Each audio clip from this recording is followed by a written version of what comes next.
जादू भोसड़ी के क्या हुआ?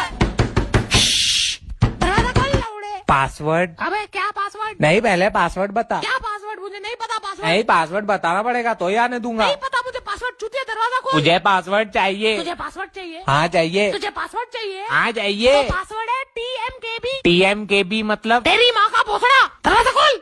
तेरे बाप का जीमेल अकाउंट हूँ जो पासवर्ड पूछ रहा है चूतिए। ये चोदू। जादू। हाँ एक ही बात है। क्या हुआ इसको? मैं सो रहा था तो ये भड़वा चिल्लाना चालू हो गया। तुम्हारे सपने में भी नंगा तैर से आएगा ना, तुम्हारी भी गांड फट जाएगी। मुझे बोनवीटा चाहिए। क्यों रे? बोनवीटा पी के मेरा खड़ा हो जाता है। क्या? कॉन्फिडेंस। बोनवीटा पी के मेरा कॉन्फिडेंस खड़ा हो जाता है। ओ फिर ठीक है। देख अभी कैसे जादू की गांड मारता हूँ। तेरा नाम है जादू, तेरा नाम है जादू, तेरी माँ है पादू।